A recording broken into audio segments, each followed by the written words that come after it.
교회 여러분 평안한 아침 맞고 계신가요? 5월 8일 목요일 새벽 성서 읽기 시작하겠습니다. 오늘은 물 위를 걸으신 예수님이라는 제목으로 마가복음의 말씀을 이어서 묵상하겠습니다. 먼저 오늘의 한마디는 이사야서 43장 2절의 말씀입니다. 내가 물 가운데로 건너갈 때에 내가 너와 함께하고 내가 강을 건널 때에도 물이 너를 침몰시키지 못할 것이다. 내가 불 속을 걸어가도 그을리지 않을 것이며 불꽃이 너를 태우지 못할 것이다. 예수님의 제자들이 풍랑과 사투를 벌이고 있을 때 예수님은 그들을 향해 물 위를 걸어 오셨습니다. 그리고 안심하여라, 나다, 두려워하지 말아라 하고 말씀하십니다. 마가복음 6장 45절에서 56절 말씀입니다. 예수께서는 곧 제자들을 재촉하여 배를 태워 자기보다 먼저 건너편 벳세다로 가게 하시고 그 동안에 무리를 헤쳐 보내셨다. 그들과 헤어지신 뒤에 예수께서는 기도하시려고 산에 올라가셨다. 날이 저물었을 때에 제자들이 탄 배는 바다 한가운데 있었고 예수께서는 홀로 뭇에 계셨다. 그런데 예수께서는 그들이 노를 젓느라고 몹시 애쓰는 것을 보셨다. 바람이 거슬러서 불어왔기 때문이다. 이른 새벽에 예수께서 바다 위를 걸어서 그들에게로 가시다가 그들을 지나쳐 가려고 하셨다. 제자들은 예수께서 바다 위로 걸어오시는 것을 보고 유령으로 생각하고 소리쳤다. 그를 보고 모두 놀랐기 때문이다. 그러나 예수께서 곧 그들에게 말씀하셨다. 안심하여라, 나다, 두려워하지 말아라. 그리고 예수께서 그들이 탄 배에 오르시니 바람이 그쳤다. 그래서 제자들은 몹시 놀랐다. 그들은 빵을 먹이신 기적을 깨닫지 못하고 마음이 무뎌져 있었다. 그들은 바다를 건너가서 게네사렛 땅에 이르러 닻을 내렸다. 그들이 배에서 내리니 사람들이 곧 예수를 알아보고 그 온 지방을 뛰어다니면서 예수가 어디에 계시든지 병자들을 침상에 눕혀서 그곳으로 데리고 오기 시작하였다. 예수께서 마을이든 도시이든 농촌이든 어디로 들어가시든지 사람들이 병자들을 장터 거리에 데려다 놓고 예수께 그 옷술만이라도 손을 대게 해달라고 간청하였다. 그리고 손을 댄 사람은 모두 병이 나았다. 외딴 곳에서 5,000명을 먹이신 예수님은 제자들을 재촉해 먼저 배를 타고 벳세다로 건너가라 하시고 모인 무리들도 헤쳐 보내십니다. 이렇게 제자들을 재촉하신 이유는 홀로 산에서 기도를 하시려 했기 때문인 것 같습니다. 예수님은 이렇게 제자들과 함께 군중을 향한 사역을 하신 후 늘 홀로 하나님과 깊은 대화를 나누는 시간을 보내셨습니다. 그날 밤이었습니다. 제자들은 예수님의 말씀대로 벳세다를 향해 배를 타고 가고 있었습니다. 그런데 바람이 세차게 불어옵니다. 갈릴리 호수는 북동쪽의 골란 고원과 갈릴리 호수의 온도차 때문에 거센 풍랑이 자주 발생된다고 합니다. 그래서 제자들은 불어오는 거센 바람과 사투를 벌입니다. 이른 새벽까지 기도하고 계시던 예수님은 풍랑과 사투를 벌이는 제자들을 보시고 바다 위를 걸어서 그들에게 다가가십니다. 그런데 예수님은 그들을 도우려고 가신 것이 아닙니다. 단지 그들을 지나쳐 가려고 하셨다라고 마가는 기록하고 있습니다. 저는 이 구절이 낯설게 느껴졌는데 교우님들도 그러하셨나요? 그러면 마가는 왜 예수께서 제자들을 지나쳐 가려고 하셨다라고 기록했을까요? 결론적으로 지나가다라는 표현은 구약에서 하나님의 임재를 나타낼 때 쓰는 표현이었습니다.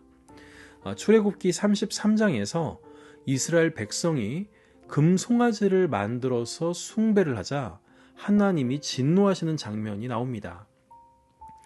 모세의 중재로 이스라엘 백성들은 진멸을 면했지만 하나님은 더 이상 이스라엘 백성들과 함께하지 않겠다고 선언하시지요.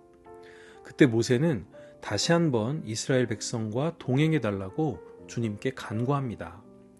하나님은 모세를 봐서 이스라엘 백성과 다시 동행하시겠다고 말씀하시는데, 그때 모세는 하나님께 주의 영광을 자신에게 보여달라고 요청합니다. 하나님은 자신의 얼굴을 보고도 살 사람은 없다고 하시면서 내 영광이 지나갈 때 내가 너를 반석 틈에 두고 내가 지나가도록 내 손으로 너를 덮었다가 손을 거두리니 내가 내 등을 볼 것이요 얼굴을 보지 못하리라 하고 말씀하십니다. 하나님이 임재하실 때 그의 얼굴은 볼 수 없으니 그가 지나간 뒤에 등을 보라는 이야기입니다. 물 위에 나타나신 예수께서 제자들을 지나가려 했다는 마가의 기록 역시 예수님의 나타남을 하나님의 현현과 동일시하여 예수님이 하나님과 같은 분임을 말하려고 했던 것입니다. 하지만 제자들은 예수님이 하나님과 같은 분임을 깨닫지 못합니다. 그래서 유령이라고 생각하고 놀라서 소리를 치지요. 하지만 예수님은 안심하여라, 나다, 두려워하지 말아라 라고 말씀하십니다. 여기에서 나다라고 번역된 헬라어는 에고 에이미입니다. 이는 출애굽기 3장 14절 하나님이 모세에게 자신의 이름을 나는 스스로 있는 자라고 소개한 대목과 동일한 표현입니다. 당시 널리 읽히고 인용되었던 구약 성서의 헬라어 번역본인 70인역에도 이 구절을 에고 에이미로 번역했기 때문입니다. 또한 두려워하지 말아라 라는 말 역시 아브라함이 환상 중에 하나님을 아련할 때 하나님이 하신 말씀입니다. 이 표현 역시 신의 현현을 나타내는 표현인 것입니다. 이제 예수께서 제자들이 탄 배에 오르시니 바람은 그쳤다고 합니다. 하지만 제자들은 여전히 놀라움에 사로잡혀 있었고 그들은 빵을 먹이신 기적을 깨닫지도 물 위를 지나가시며 에고 에임이라 하셨던 말씀의 의미도 깨닫지 못했다고 마가는 전합니다. 제자들은 하나님의 아들로 오신 예수님을 단지 기적을 행하는 자 정도로 이해했던 것이지요. 이제 예수님과 제자들은 게네사렛 땅에 이릅니다. 배에서 내리니 사람들이 예수님을 알아보고 온갖 병에 걸린 사람들을 침상에 눕혀서 예수님께 데리고 옵니다. 또 예수님의 옷에 손을 댄 사람들은 고침을 받았다고 전합니다. 예수님의 선교 사역의 확대를 이전에 있었던 치유 사건을 요약적으로 반복하는 형태로 마가는 표현하고 있는 것입니다. 마가는 오병이어의 기적과 예수께서 물 위를 걸으신 기적을 통해 예수님의 하나님의 아들 되심과 제자들의 무지를 드러냅니다. 하지만 이것이 전부는 아니었습니다. 마가는 이를 통해 예수님의 선교 사역이 점점 확장되고 있음을 보여주는 동시에 복음서를 읽는 공동체에게도 이 사역에 동참하라고 권면하고 있는 것입니다. 오병이어의 기적에서 제자들은 예수님으로부터 무리를 먹이라는 명령을 받고 무리를 떼지어 앉히고 떡을 분배하는 일을 감당합니다. 제자들의 역할이 확장되고 있음을 보여주고 있는 것이죠. 또 물 위를 걷는 기적에서 제자들은 바다의 풍랑으로 표현된 환난과 핍박 속에서도 그들 홀로 있는 것이 아닌 주님이 함께 계심을 체험합니다. 이는 마가가 예수께서 부재한 상황에 처한 마가 공동체에게 주님은 언제나 우리와 함께 하신다는 사실을 이야기하려 했던 것입니다. 주님이 우리와 함께 계신다는 사실을 믿으시길 바랍니다.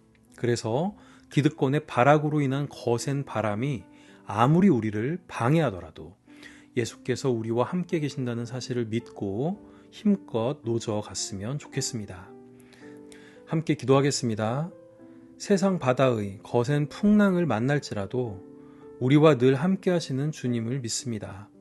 바람이 아무리 세차게 불더라도 우리는 개의치 않고 힘껏 노저 가겠습니다. 우리와 함께해 주시옵소서. 예수님의 이름으로 기도드립니다. 아멘. 오늘의 찬양은 떼제 찬양인 두려워 말라입니다. 저는 내일 다시 찾아뵙겠습니다. 감사합니다.